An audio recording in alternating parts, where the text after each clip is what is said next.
Assalamu alaikum wa rahmatullahi wa barakatuhu. Hürmetli huzur tv tamaşaçıları. Rabbimizin selamı, rahmeti, bereketi, şefkati barşağızga da erişse idi degen tilekte imamdan sırık tapşırığın başlap jiberебез. Rabbimiz Allah bizge de elbette indi kelgen qonağыбызга da til açqıçlары berip, sizden kelgen şuшы sorularga indi tolısınça mukammal etip cevap qaytarıga hem sizge faydalı etip tapşırıq yasara nasip etse idi. Elbette sorularınız qalğandır, hem bigirek de Hazretlerimiz cevap qaytaran vaqtda sorular туып turadır. Şu sorularınızı ekranda görген adresga yollay alasыз. Endi bugungi tapşırığa kelgende, bugun bizde studiyamızda qonaqta Qozonimizning Muhammadiya madrasasining tarbiyachisi, ham shulay Qozonimizning Rustam masjidinin imom xatibi İsmail Hazrat Bekkin. İsmail Hazrat, assalomu alaykum va rahmatullohi va barakatuh. Va alaykumussalam va rahmatullohi ta'ala va barakatuh. Rabbimiz aytganimcha til ochqichlari berib, shundan da shu topshiruvimizni foydali indi uzoq vaqtlarga o'zimizning bizga da ham albatta tomoshachilarimizga foyda keltira turgan topshiruv qilsaydi inshaalloh. Amin. İsmail Hazrat, indi biz sizden bilen bir ko'rishgan vaqtda suylashgan edik. Bir tema aslında nechikdir shulay aytagi bütün so'rovlarni to'plagan edik bir temaga, ul da bo'lsa payg'ambarimiz Muhammadga. Ham esingizda bo'lsa, u vaqtda bizning vaqtda yetmadi, ham mana shulay etib motor etibgina ikkinchi topshiriqda yasarga to'g'ri keldi. Rabbimizning rahmati bilan shunga ko'ra davom etsak bo'ladir. Shulay payg'ambarimiz turida so'rov bo'lashaq. Biz Peygamberimiz Muhammed Mustafa sallallahu aleyhi ve sellem'ni Allah'a Teala'dan soň ikinci orunda, ikinci şiratda yaratırga tiyiş biz dip işitkenim var. Yani Peygamberni hatta eti eniden de nıgırık yaratırga kirek iken. Manga nişik erişirgen. Belki biz günahlarımız sebeple monday nimetke erişe almaybızdır.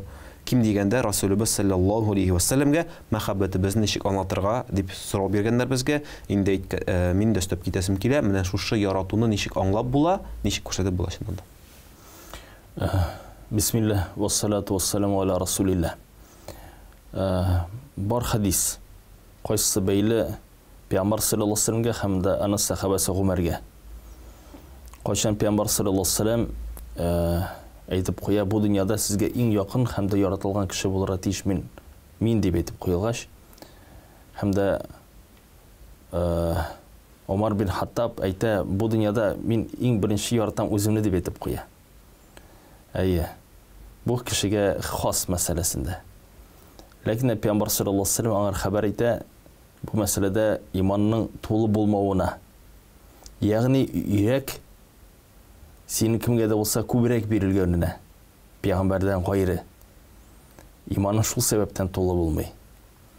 Hem de bir vaqtdan qo'shan Umar bin Hattab ko'rasin o'ylanib bola, Peygamber sallallahu aleyhi ve sellem qiymatini esga tushira. Aning dunyoga, g'alamga nindi rahmatchilikda Allohdan rahmati etib jiberilganin esga tushirib olg'ach aytib qo'ya, ya Rasulullah, hozirgi vaqtdan sen menga bu dünyada eng birinchi kishi. Sendan nag'ra men bu dunyoda bir kimni de yaratmayman dey. Anlar so'ngda qolganlari. Yaratu degan masala biz anlaymiz. Bor g'oshiqlik, buni qo'shan sen xotiningni yaratgan shekilli atiyaningni yaratasan, atiyanining sening beyli, sening bolashang aning bilan o'tgan. Turmushingda bo'lgan zag'if vaqtda, muhtoj bo'lgan vaqtda ular senga yordam etdilar. Hamda ularga yaratu Peygamberge yaratu bilen bir derecede tugil. Emne Peygamberini yaratu neseden gıyberet. Anın ismin iske düşürgen vakitte salavat bilen. Bu dünyada turmuşunu hem de işlerini kurgan vakitte kiminin örneği boyunca seni işleysin. Etiyeninin örneği boyunca miken, Ebi babay, yeki bir dostun kurşun miken, yeki Peygamber miken. Mine şundan andar mehabbet ko'rinadi indi. Kimning turmushini o'rganirga tirishasың. Kimning turmushidan o'zini o'rnak olasan. Mana shunda Payg'ambar sallallohu alayhi vasallam yaratuv endi shog'iladi endi. Bizda o'zimizning kishilik dunyosida ko'rgan mumkin, biz agarda masalan shogirdlar bir maxsus madrasada o'qisalar, masalan Pokistonda yoki Saudiya Arabistonda yoki Turkiyada yoki Misrda yoki Marokkoda Alar o'zini o'qituvchisi shekilli Qur'on o'qiy boshlaylar. Shu maqomda Аны укытучысы шикелле киенә башлыйлар. Хәтта укытучысы йөргән шикелле салмаккарда йөрергә мөмкиннәр. Ни сәбәптән? Чөнки укытучысы аңар Аллаһның нуры Куръанны, Пәйгамбәр саллаллаһу алейһи хәдисләрне өйрәтә. Һәм дә бу шәкерт үзенең укытучысын ярата башлый. Һәм дә тулысынча аңар ошый башлый. Ни сәбәптән? Чөнки бу укытучыны ир кеше шикелле түгел, ә менә дин өчен ярата башлый. Әлбәттә, без Пәйгамбәр саллаллаһу алейһи ва сәлламны хәзерге вакытта күрә алмыйбыз. Ул безнең арабызда яшәми. Ләкин дә Пәйгамбәр саллаллаһу алейһи ва сәллям тормышы хәдисләре безнең арабызда бар. Һәм дә без аларны өйрәнә алабыз. Һәм дә сира дигән гыйлем бар. Кайсысын Пәйгамбәр саллаллаһу алейһи ва сәллям сахабалары үзенең балаларына Куръанны өйрәткән шикелле өйрәткәннәр. Нинди вакыйга булган, нинди кичерүләр булган, нинди сөенешләр булган. Пәйгамбәр саллаллаһу алейһи ва сәллям хикмәтле эшләре булган. Һәм дә Пәйгамбәр саллаллаһу алейһи ва сәллям динне халыкка җиткезгән вакытта нинди кыенлыклар аша үткән. Һәм аны сахабалары. Менә шуны алар өйрәнгәннәр һәм дә балаларына өйрәткәннәр. Нәтиҗәсендә кешеләр Пәйгамбәрне күрмәсәләр дә, алар өчен Пәйгамбәр иң яраткан кешеләрдән булган. Һәм дә шулай без аны аңларга тиешбез, ярату мәсьәләсендә итагатьлек тә монда күренә. Бу дөньяда иң беренче без буйсынабыз Аллаһка, һәм дә аннан соң Аллаһның Пәйгамбәренә. Аллаһ субханаһу ва тааля да Куръан-ы Кәримдә әйтә: "Атулла ва атур расул". Аллаһ субханаһу ва тааляга буйсыныгыз, иярегез Аллаһтың сүзенә һәм аның Пәйгамбәренә дип әйтеп куела. Әтиәниләр дә аңларга тиеш. Әгәр дә бала бу дөньяда сине ярата икән, сине әтиәни өчен генә бер көнне ул сиңа хыянат китерергә мөмкин. Әгәр дә бала ярата икән сине Аллаһ кушкан шәригать сәбәбеннән. Бит Аллаһ Тәгалә бөтен җирдә күрә, бөтен җирдә ишетә, хисабын алып бара. Ул син аның каршында басып торсаң да яратачак ул сиңа бала. Хәтта бу дөньядан без китсәк тә, алар безгә үзенең дуасы белән кайтарачаклар. Шуңарда әти-әни ул көннәшергә тиеш түгел. Пәйгамбәргә карата минем хөрмәтем түбәнрәк дип, балам каршында. Без аны аңларга тиешбез. Пәйгамбәрнең бу дөньяда булган хезмәте сәбәбендә безнең арабызда гаилә мөнәсәбәтләре бар. Бала белән ничек әти-әнисен хөрмәт итәргә тиеш, чөнки без нигезләнәбез һәм дә карыйбыз шушы шәригать Аллаһ Тәгаләнең канунына карата. Менә шушы яктан без аны чагыла. Һәм дә инде әлбәттә без кемне бу дөньяда ешрак искә төшерәбез. Аллаһ Тәгалә шулай итеп рәхмәте кылды. Без Пәйгамбәр саллаллаһу алейһи ва сәлләмне искә төшерәбез. Азанда да, камәттә дә, намазда да һәм Пәйгамбәрне искә төшергән вакытта саллаллаһу алейһи ва сәлләм дип салават укы белән дә. Һәм дә менә шунда күренә дә инде кешенең кемгә күбрәк йөрәге авышкан. Әгәр дә инде бер егет кызны ярата башласа, ул аны күбрәк аны искә төшерә башлый. Ләкин дә Пәйгамбәр бер кашанда аның белән бер дәрәҗәдә булмас, иншаллаһу тааля. Әле менә сез әйткәч инде әтиләр, әниләр көнләшмәскә тиеш үзләрен бал. Ул балалар үзләре дә бер көнне бит менә әти-әни булачаклар. Аларның да бер көнне әтиләр юкка чыга һәм инде мәшли Аллаһ Тааля һәм Пәйгамбәргә ярату караты булмаса, шушы әти-әнигә генә ярату булса, алар юкка чыккач, баланың ориентиры юкка чыгара мөмкин инде. Ул теге яшәү мәгънәсен теге тапмаска да мөмкин дигәндә. Бу чиратта инде шунда әти-әниләр генә аңларга тиеш түгел, хәтта ки бәлки әти-әниләр шуны аңлап үзләренең балаларында да Пәйгамбәребезгә карата, Аллаһка карата яратуны шуннан да барлыкка китерә тиешләр. Һәм менә сез әйтеп киттегез, инде мин искә генә шүрдәсем килә. Ягъни галәмәтләре монда сорауда бирелгән иде. Менә ким дигәндә Расулебезгә мәхәббәтебезне ничек аңлатырга, ул мәхәббәт түгел, шул яратуыбыз дип әйтик инде. Аллаһ беренче урында, икенче урында Пәйгамбәр дигәч, аның галәмәтләре сез әйтмешли, аларның кушканнарын үтәү.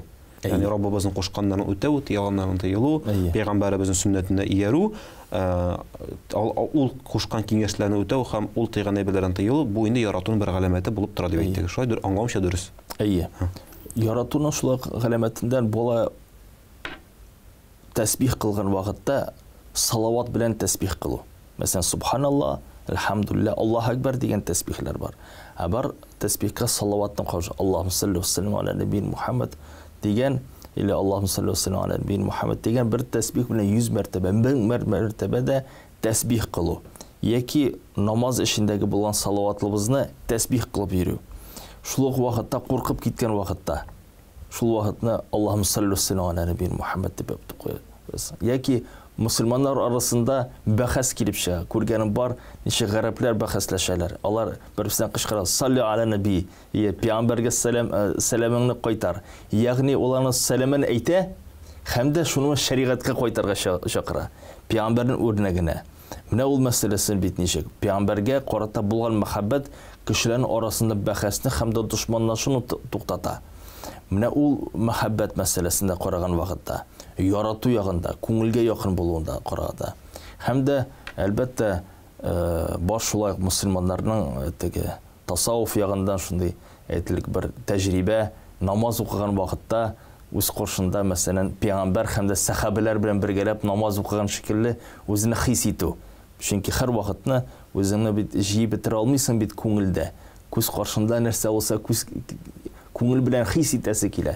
Шул вакытны менә намаз укыйсың, бер үзең ялгыз идә, һәм дә шунда пәйгамбәр һәм дә сахабаларның җәмәгатендә арасында намазны укыган шикелле хис итсәң, үзенә карата бер намазның кичерешләре яңарып китә иншалла. Инде шушы темага карамаксыда менә сез әйткәч инде сорау бирүче булмый хәзрәт. Шуннан да мәсәлән, мәчеттә имам артыннан укыганда, ясту яки анда иртәнге намазны укыганда ярый инде син Коръан тыңлый аласың, чөнки ул Фатиха сүрәсендә, аннан соң килгән кыска сүрәндә инде кычкырып укый, тавыш белән укый. Мәсәлән, өйлә намазында икәнде дә ул без бит ике намазыбыз бар, эштән укыла торган, тәгә пышылдап кына. Шул вакытта артта басып торган халык, җәмәгать төрле уйларга кирип китмәс өчен берәр нәрсә турында уйлый аламы? Чөнки ул Коръан укымый бит инде. Имам Коръан укыганда без Коръан укымыз, тик кына торабыз. Ләкин менә шул вакытта шайтан бит тоже тик тормый, ул төрле вәсвәсәләр бирә. Хәзер монда докторская диссертация яза башлыйсың, тагын нәрсә эшли башлыйсың дигәндә югалган әйберләр табыз. Менә шушындай вәсвәсәгә бирелмәс өчен нәрсә эшләп була, берәр төрле киңәш алабыз безнең галимнәребездән. Әлбәттә, андый вәсвәсә кимерәк булсын өчен, әлбәттә тәһарәтнең дөрестлеге, чисталык, пөхтәлек булырга тиеш, ризыкның хәләллеге һәм дә әлбәттә ул тәҗрибә, намаз өстендә булган тәҗрибәбез. Вәсвәсә керә икән, башыбызга күбрәк намаз укырга кирәк. Нәтиҗәсендә син үзеңне өйрәтәсең фикереңне туплап торырга. Һәм дә фикерне туплап торган вакытта без уйларга мөмкин без Фатиха сүрәсе турында, башыбыз белән сүрәләр турында.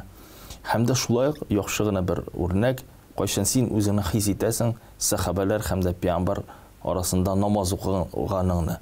Без күз каршыбызга китерә алмыйбыз. Ничек без Аллаһ каршында намаз укыйбыз? Әйе.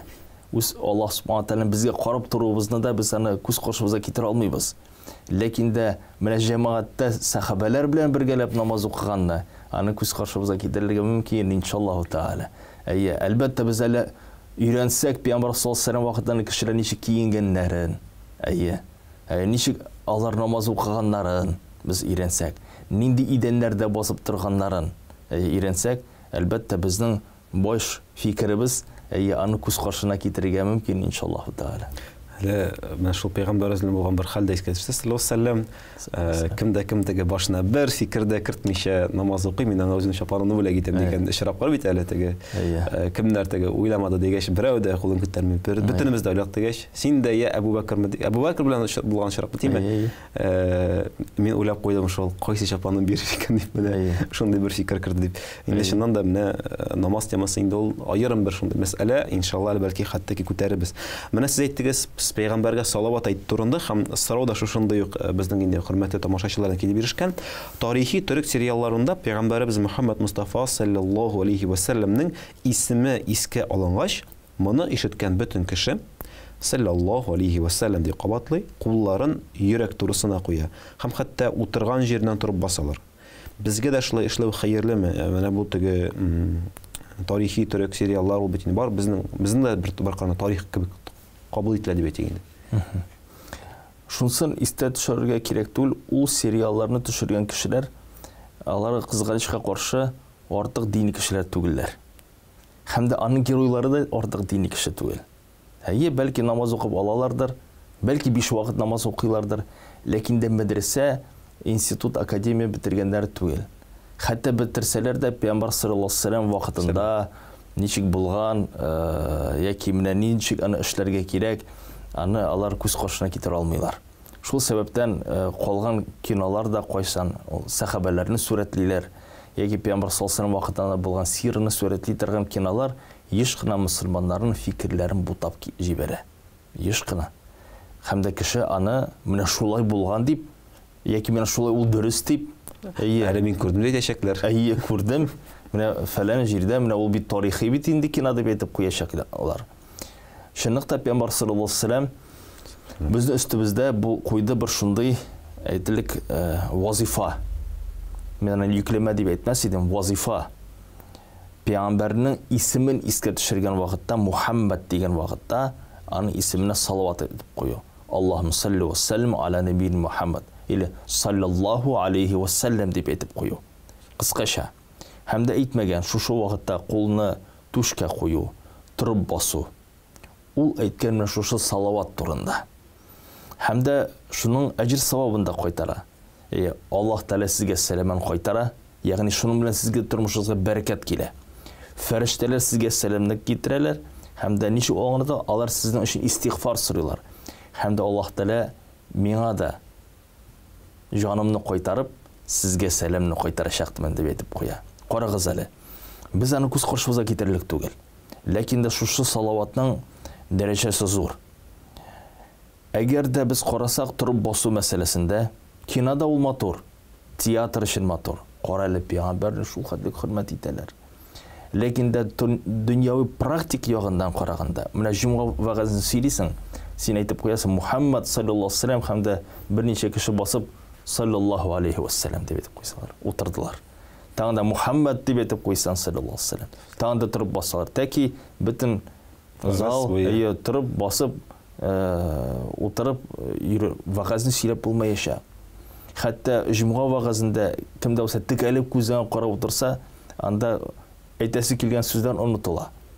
Сахабаларны искә төшерсәк, алар Пәйгамбәр саллаллаһу алейһи ва саллям каршында теге утырганнар, һәр вакытны басып тормаганнар. Аларның каршында исән Пәйгамбәр буларак та хәтта. Алар бит Пәйгамбәр саллаллаһу алейһи ва саллям шул хәтлек яратканнар. Аның хәтлек ул дәрәҗәгә ирешерлек түгел. Ләкин дә сахабалар утырганнар аның каршында. Ләкин дә алардан сорасаң, Пәйгамбәр саллаллаһу алейһи ва саллямның нинди ирек йөзе иде, бик матур иде дип әйтеп куйганнар. Ләкин дә менә теге түгел аны сүрәтли алмаганнар. Чөнки алар әйткәннәр, Пәйгамбәр каршында без шул хәтлек аның дәрәҗәсендән ди яладырык ди, күзебезне күтәреп тә карамыйдырык дип әйтеп куйганнар. Күзебезне күтәреп тә карамыйдырык дип әйтеп куйган. Ләкин алар утырганнар Пәйгамбәр саллаллаһу алейһи ва саллям каршында. Менә шул мәсьәләсе шул. Шуңарда без сахабалардан үстенрәк була алмыйбыз ул яктан. Кинода ул матур, ләкин дә кимендә без әйтергә тиешбез саллаллаһу алейхи ва саллям, һәм дә шуның белән Аллаһ субханаһу ва тааля үзенең рәхмәтен безгә кайтара иншалла. Амин. Кемдә кем менә бунда инде мин хәтта кисрода гарәпчә язылган саллаллаһу алейхи ва саллям дип менә шушы гарәп телендә белмәсә, ул битнән үз телендә әйтә ала шулай ук. Без аны гарәпчә әйтергә тиешбез. Чөнки ул гыйбадәт. Аллаһ Тәала сәламе булсын дип әйтеп куя алабызмы? Әлбәттә әйтеп куя алабыз. Ләкин дә ул бит гыйбадәт. Ул шул дуа кайсысын безгә өйрәтте Пәйгамбәр саллаллаһу алейхи ва саллям. Аллаһның дуасы булсын Пәйгамбәргә дигән сүз бит инде. Без хәтта әйтеп куйсак та Аллаһның сәламе булсын дигән вакытта безгә бит сәлам ул. Сәлам күрешү шикелле. Шулай бит инде. Асыл мәгънәдән китәргә мөмкин без. Менә ул нәрсәсе бар. Намаз шикелле дә. Гарәп телендә намаз сала дип әйтелә. Сала ул дуа, ялвару, һәм дә шул вакытта илемтәгә керү. Намаз дигән сүз безгә ул ничектә булса бер ераграк сүз. Без аның мәгънәсен дә ачыклап бетә алмыйбыз. Без аны аңлыйбыз, гыйбадәт. Торып басу, Фатихасын аңлау. Ләкин дә бит инде менә асыл гарәп телендә карасаң, сала ул дуа, ягъни син дуа кыласың Аллаһ Тәаләгә, намаз ул дуа. Шул ук вакытта ул гыйбадат үзенә карата һәм ялвару Аллаһ Тәгаләгә һәм дә Аллаһ белән элемтәгә керү. Менә бит ул нәрсәсе бар. Шуңар да аның асыл сүзендән без ераклашырга тиеш түгел. Кыскача әйткән вакытта да саллаллаху алейхи ва саллям дип әйтеп куябыз иншалла. Инде алайса үзебезнең хөрмәтле тамашачыларыбызга искә төшерик, бәлки хәтта ки язма рәвештә чыгарыбыз менә саллаллаху алейхи ва саллям дигән форманы иншалла истә калдырыйк. Ягъни саллаллаху алейхи, Аллаһ аңа салават иештирсен, ва саллям һәм сәлам иештирсен. Бу аның кыскача тәрҗемәсе турыдан-туры дип әйтик инде. Инде шундый хадистә ишеткән бар, теге миңа салават әйтегез, Аллаһ сезгә теге бер салават әйткәнгә 10 салават кайтарыр. Миңа 10 салават әйткән кешегә Аллаһ Тәгалә 100 салават кайтарыр. Ягъни бу иннән дәрәҗәсен күрсәтә һәм мәши бәрәкәт иңдерә торган әйбер. Шуңа күрә әгәр дә без шушы салаватларны еш кабатласак, иншалла үзебезгә хәтта ки файда да әле бу дөньяда да алырбыз иншалла. Хәзрәт, алдагы сорау, дин галимнәреннән тыш гади кешеләргә Пәйгамбәребезнең тарихын, тормыш юлын, сүзләрен, хәдисләрен өйрәнергә кирәкме? Әйе икән, моның өчен иң яхшы ысуллар нинди? Гади кеше Пәйгамбәр саллаллаһу алейһи ва саллямның хәдисләрен өйрәнмәсә дә була. Ниһаят ул теге бер сәйер фикер булса да. Ләкин дә Пәйгамбәр саллаллаһу алейһи ва саллям сирасын өйрәнү. Ул менә шул сахабаларыбызның юлы. Алар әйтеп куйганнар бит, сахабалар безгә сахабаларның балалары әйткән, безгә Куранны өйрәткән шикелле өйрәттеләр дип әйтеп куела. Кызганычка каршы biz гарәп телен тулысынча гына бетерә алмыйбыз. Без ул хәдисләрне өйрәнә башлыйбыз татар телендә яки рус телендә. Тәрҗемәләр еш кына аның асыл мәгънәсеннән читкә китә. Дөрес тәрҗемә итмиләр. Әйе. Галимнәр кайчан монда карыйлар тәрҗемәләргә әйтәләр. Монда мәгънә дөрес түгел. Бире бетерелмәгән аның мәгънәсе дип әйтелә. Чөнки гарәп теленең катлаулыгы бар аны. Үзенә карата. Без хәдисләрне өйрәнгән вакытта аны аңлатма аша, шарх аша аңларга тиешбез иншаллаһу тааля. Югыйсә хәтта хәдис тулысынча ачыктан-ачык аңлаешлы булса да, без барыбер мунафиq дигән сүзнең, хыянат дигән сүзнең, уялу дигән сүзләрнең без аның асыл мәгънәсен карарга тиешбез. Ничек аны аңлатты дин, ничек аны аңлаган Пәйгамбәр саллаллаһу алейһи ва саллям. Чөнки сахабалар вакытында Пәйгамбәр саллаллаһу алейһи ва саллям аларга әйткән, сез беләсезме ки ул муфлис дигән дип куя. Муфлисне беләр? Юк. Менә без беләбез, муфлис ул барча акчасын югалтып калдырган кеше дип әйтеп куя. Һәм дә Пәйгамбәр саллаллаһу алейһи ва саллям аларга аңлатып җибәрә. Муфлис ул шул кеше кайсысы Аллаһ каршына килеп баскач изге эшләре белән гынахлары өчен барча изге эшләрен таратып бетерәчәкләр хисап вакытында. Бу кешеләрдә үзенең гаепләрен капласын дип, хәтта сахабалар бу мәсьәләне аңлатмага мохтаҗ булганнар. Шуңар хәдис мәсьәләсендә без турыдан-туры хәдисләрне ятласак, аны гарәпчә ятлый алабыз. Ләкин аңларга кирәк. Файдасы безгә гади мусламаннарга күбрәк файдасы Пәйгамбәр саллаллаһу алейһи ва саллям сирасы, тормышы, сахабаларның тормышы, ничек алар яшәгәннәр Пәйгамбәр саллаллаһу алейһи ва саллям белән, һәм безнең ихтияр барыбыздан еш кына читтә кала Пәйгамбәр саллаллаһу алейһи ва саллямның хатыннарының тормышын һәм дә тапшырган хәдисләрен. Менә монда инде иң яхшы ысуллар дигән ничек укыргаларны, кайдан укырга, мәктәпкә барып, мәчеткә барып, мәдрәсәгә барып, имамга, китапларга, менә бүгенге көндә шунда Аллаһ шөкер, интернет бар, бу бар, теге бар, һәм шуның аркасында кеше инде менә кая карарга белми. Монда кирип китә бер төрле, монда кирип китә бер төрле, мосын укымагыз, мосын укыгыз дигән. Шуңа күрә ысулларын да аңлатып китсәк иде, хәзрәт. Ысул мәсьәләсендә без гыйлем алган вакытта һәр вакытны остаздан гыйлем алырга тиешбез. Һәм дә шул остаздан кайсының бар әйтерлек гыйлеменә карата мөһре.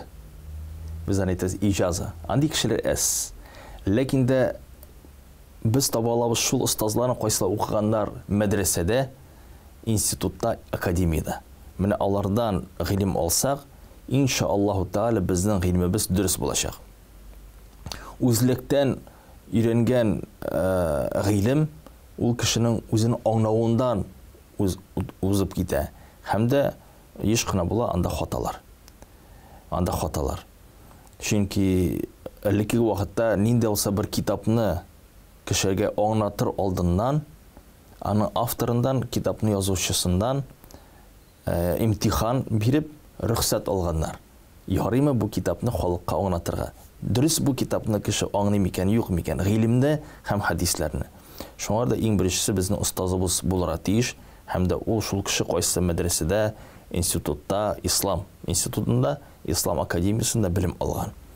Әлбәттә без китаплардан да, интернет чыганаклардан да дини мәгълүматны алырга мөмкин, ләкин дә безнең күңелебездә алган һәм үзебезнең аңлавыбызга карата бер әзрәк шикләнү калырга тиеш. Дөрес микән? Һәм дә без аны инде менә хәзрәтләр, остазлар белән ныгытып куйырга тиеш. Дөрес аңладык микән, юк микән дип алардан үзенә карата бер бәләкәй генә имтихан алырга тиеш без иншалла. Чөнки барыбер нинди булса бер мәгълүматны аңлаган вакытта безнең билимебез, безнең мәдәниятебез, безнең аңлавыбыз, безнең үзебезнең фикер алышыбыз аңар тәэсир итә. Ул асылдагы булган шин мәгънәне юкка чыгарга мөмкин.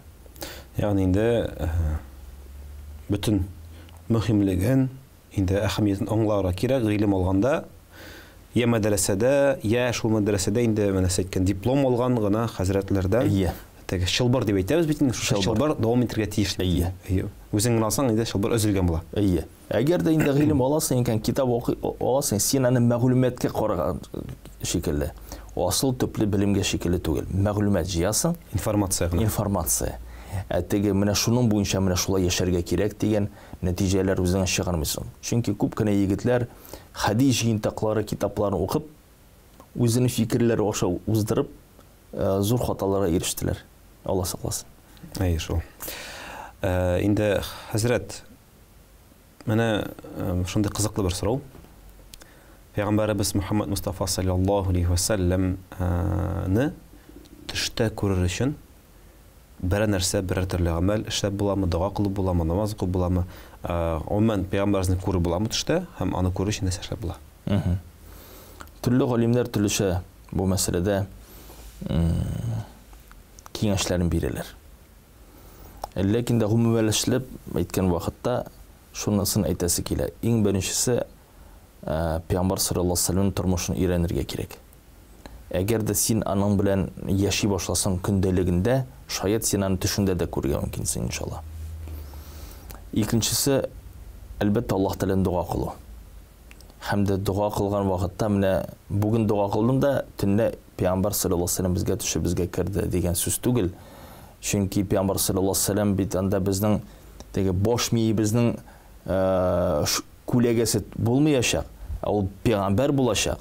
Пәйгамбәр саллаллаһу алейхи ва саллям әйткән, әгәр дә сез мине төшемдә күрсәгез, белегез, ул мин пәйгамбәр булачак.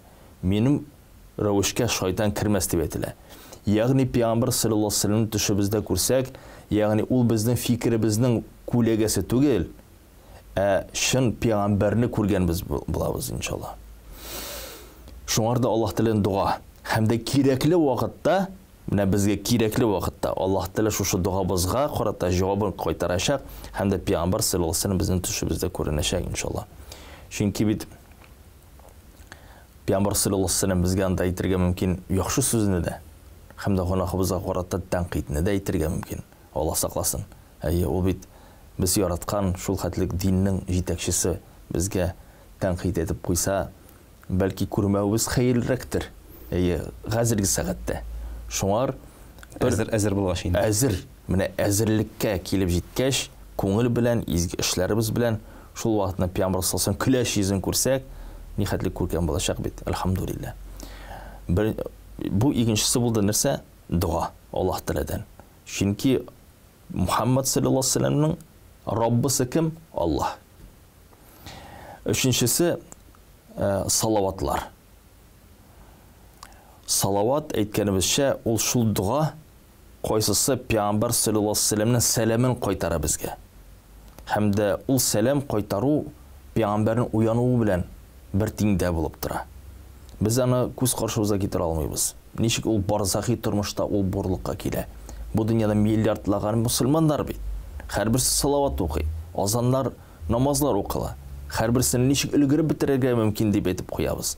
Ләкин де ол дүния, һәм де біздің дүниябыз бір хадиске ескертішірлі, сіздің 1000 ел, Аллах қаршында 1 ел. Шылай бет енді. Мына шунсы мәселесі бар. Шуңарда пейғамберге бізге сәлем қойтарға ауыр түгел. Аллах Тағала мүмкіндік берді. Һәм де шулай ук екінші бір хадисте ескертішірлі, әгер де сен изгі іш ішлесең, пейғамбар саллаллаху алейхи ва саллям сен изгі ішіні көріп, сүйіне деп етілі. Әгер де кемшілік ішлесең, ол сен үшін дуа қыла деп етілі. Бұл шул кішілерге қойсылары өзін мұсылман етіп танығандары. Субханалла, нендей неғмет біздің ислам дені бізде болуымыздан. Шоңарда шуны аңларға тиіш, біз әні түшібізді көрмесек те, күнінде салават айту білән, пейғамбар саллаллаху алейхи ва саллям бізге жауап қайтарып бара. Шаят, иншаллаху тағала, мына шушы 3 ұсулыны қолансақ, пейғамбар саллаллаху алейхи ва саллям тұрмышын үйреніп, көңіл білән кірсек, аңласақ, қабыл етсек пейғамбарына. Бүтін яқтан. Екіншісі, Аллах Тағаладан дуа қылсақ, сұрап, Аллах Тағаладан ялварып, берсең берерсің, енді бермәсең бермәссің, екенде түгел, әміне көресі келе я Раббым деп. Һәм сабыр етіп күтсәң, һәм де үшіншісі салаватлар оқысаң, иншалла. Енді шуша пейғамбарыбыздың өзі турында шәхсән аның өзі турында сөз шыққаш, енді алдағы сұрауына бересі келе, пейғамбарыбыздың туған күнін, туған айын нешік етіп белгілеп өтірге керек. Яра, мен енді аңладық түш турында мәселесінде бар бит әлі пейғамбарыбыздың мәулиді, туған күні, хәзір инантығы туған күні білән біз шеклену деген бір өмән жоқ, ай білән алалар енді. Шушы туған айын, бір ай деп әйтек енді, Рабиғул әуәл айын біз нешігірек өткерге тиіш. Бәлки менә шушында біз күбрәк салатлар әйтеп, аның тормышын сіз әйттегез, өйрәнергә кирәк, тормышын да өйрәнеп, бәлки шушы айда менә ниндидер шундый айрым гамәлләр бардыр, әллә инде ул гамәлләр теге калган айларга охшаштыр, ләкин күбрәк кенә башкарыладыр, аңлатып китсәк диде. Әлбәттә, Аллаһ Субханаһу ва Тааля каршында 12 ай бар. Һәм дә шуларның берсе Раббил әүвәл кайсында Пәйгамбер саллаллаху туды. Әлхәмдүлилләх. Һәм дә Пәйгамбер саллаллаху мәулиден біз искә төшерәбез атна сайын дүшәмбе көнне. Ел давамында қайсысында болмаса да, чөнки Пәйгамбер саллаллаху алейхи ва саллям ораза тоткан дүшәмбе көнне ул әйткән, нигә? Чөнки мин дүшәмбе көнне тудым ди. Бу зур дәрәҗәдә иманда булган кешеләр аңлыйлар, әлхәмдүлилләх. Раббил әүвәл айы ул бер усул. Аллаһ Тәгаләгә шөкер безне җиткезергә. Чөнки Аллаһ Субханаһу ва Тааля Пәйгамбәрне саллаллаху алейхи ва саллямны сыйфатлый рахмәтул лил аламин. Аллаһ Тәгалә бу дөньяга bir рәхмәт. Ягъни без аны эшләп алмадык үзебезгә, сорап та алмадык. Аллаһ Тәгалә аны безгә бирде, без адашуда яшәмәсен өчен. Һәм дә без аңар карата үзебезнең Аллаһ Тәгаләгә шөкеребезне җиткезәбез. Ураза тотабыз. Садака күчтәнәчләр таратабыз. Җыелышып мәҗлесләре һәм дә Пәйгамбер саллаллаху турында вәгазьләр сөйлибез. Мөнәҗәтләр укыйбыз. Мөнәҗәтләр ул кешеләрнең күңелләренә өстәмә бер ята керә. Чөнки күркәмрәү тавыш белән, шигырь хәлендә, күңелләрне тетрәндерлек җөмләләр белән йомшартып җибәрәбез. Күпме кешеләр Раббил әүвәл аенда элекке вакытта Пәйгамбер саллаллаху алейхи ва саллям турында ишетмәгәннәр дә, ләкин дә мусламаннарның тырышлыгы сәбәбендә алар Пәйгамбәрнең Пәйгамбер икәнен танып, аның динен үти башладылар, әлхәмдүлилләх. Һәм дә шулай ук салаватларны күбрәк кылуга бер сәбәп булып тора. Ягъни біз кешеләр гафил. Без һәр вакытны көндәлек анда 1000-500 мәртәбә салават укырга ничектер безнең ялкаулык баса безне. Без үзебезне туплый алмыйбыз. Ләкин дә менә махсус бер айда без бер-беребезне вәгазьләп, насихатлап, салаватлыкка чакырып, ниһаят дөнья күләм мусламаннар шушы вакытта Пәйгамбәргә өстәмә зикр салаватларына укый башладылар. Һәм дә инде әлбәттә әгәр дә без карасак, һәрбер кешенең вазифасы бу дөньяда Аллаһ Тәгаләнең Пәйгамбәрен ярату. Бу иманыбызның тулылыгыбызның бер галәмәте. Менә ничек аңар ирешергә? Менә Раббил әүвәл аенда мәулид чаралары аңар бір юл болып тұра, иншаллаху таала. Һәм дә безгә Пәйгамбәр саллаллаху тұрмышын, аның шәхесен яратып, аның шәхесенә иярүгә бір сәбәп болып тұра. Һәм дә һич шиксез бу безнең динебездән, һәм дә аны үтәү безнең динебездән, чөнки сахабалар да Имам Ахмадның хадис жиынтығында бар. Бу хадис мәчеттә җыелышканнар, Пәйгамбәр саллаллаху алейһи ва каршына чыккан, әйткән, сез ни сәбәптән җыелыштыгыз? Без ди бер-безгә искә төшерәбез һәм Аллаһка шөкер кылабыз иманыбыз өчен, ислам динебез өчен, һәм дә мән нәбик, һәм дә сине Аллаһ субхана тәала безгә нигъмәт итеп биргән сәбәбендә. Һәм дә Пәйгамбәр саллаллаху аларга җавап кайтара. Аллаһ субхана тәала Җибрил алейһиссәламны җибәрде хәбәр белән, Аллаһ сезнең белән фәрештәләр каршында горурлана ди. Менә әлбәттә алар бәлки зур күчтәнәчләр дә тартмаганнардыр шушы мәҗлестә. Ләкин дә җыелышканнар бит ни сәбәптән? Пәйгамбәр саллаллаху алейһи ва сәлләмнең нигъмәтен искә төшерер өчен. Менә шушы Мәүлид тойы дип әйтгәндә, ул һәр вакыт җәмәгать белән үткәрелергә тиешме? Әллә инде мәсәлән кеше эштә, тагын кайда, өендә, мәсәлән, өендә күп итеп салаватлар әйтә ала, өендә шул инде Пәйгамбәребезнең сирасын, сира китабын ачып укый ала. Менә үзе генә дә шушы эшләрне эшли аламы дип әйтәсе килә. Әлбәттә, бу бар безнең ибадәтләр җәмәгать белән үтәлә торган. Бар ибадәтләр кайсылары һәр кеше үзе шәхсән үти. Мәүлид аена да шулай кагыла. Бар салаватлар кайсы җәмәгать белән укырга була. Халык мәсәлән җыела, хәзрәт әйтеп куя, җәмәгать салават, Аллаһумма салли ала набии Мухаммад, и барча җәмәгать 10 мәртәбә мәсәлән салаватны укып чыга. Аннарсын тагында җәмәгать салават, Аллаһумма салли ала набии Мухаммад, тагында 10 мәртәбә укып чыга. Мәсәлән, шундый рәвештә бу җәмәгать белән салаватны уку, ул безнең динебездән, һәм дә бу кешене хисләндереп җибәрә. Шул хәтлек шара бит, кешенең күңелләре күтәрелеп китә. Шул ук вакытта Аллаһ каршында кыйммәтле шул кешеләр, кайсылары ялгыз кичен Аллаһ каршында Аллаһны искә төшереп, Пәйгамбәр саллаллаһу алейһи ва сәлләмне искә төшереп зикр кылалар.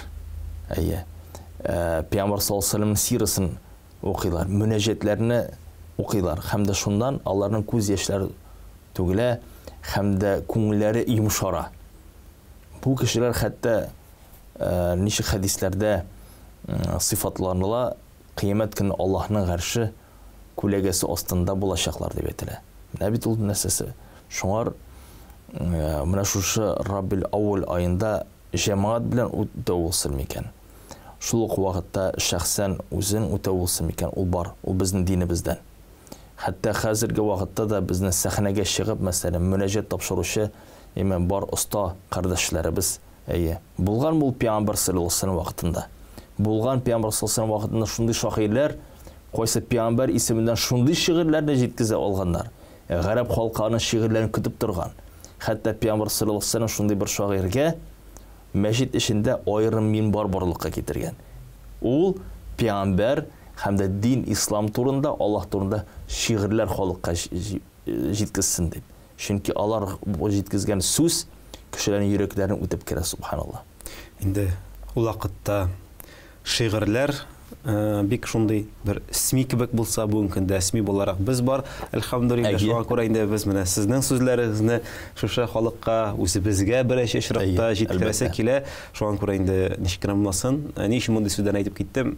Вакытыбыз чыгып килә, ничек кенә булмасын инде без сезне, сез безне зарыгып көтеп торсагыз иде, хөрмәтле тамашачылар. Исмәгыйль хәзрәт, бүген монда килгәнегез өчен, менә шушы Пәйгамбәребез саллаллаһу алейһи ва сәлләмнең менә шушындай аның турында гыйлем биргәнегез өчен, аны искә алу өчен, безнең күңелебезгә кабаттан салаватларның кадерләрен кайтарганыгыз өчен Аллаһның рәхмәте булсын. Сезгә дә, безгә дә инде Раббыбыз рәхмәтен бирсен, ирештерсен. Һәм тагын әле Пәйгамбәребез турында сорауларыбыз күп калды. Үзебезнең дә шәхсән сорауларны бик күп бирәсе килә. Шуңа күрә без сезне озакка озатмыйбыз. Тизрәк килегез дигән ният белән генә саубуллашабыз. Ассаламу алейкум ва рахматуллаһи ва баракатуһ. Ва алейкум ассалам ва рахматуллаһи ва баракатуһ. Hörmәтле Хозур ТВ тамашачылары, эфирда Имам Насыйров тапшыруы иде.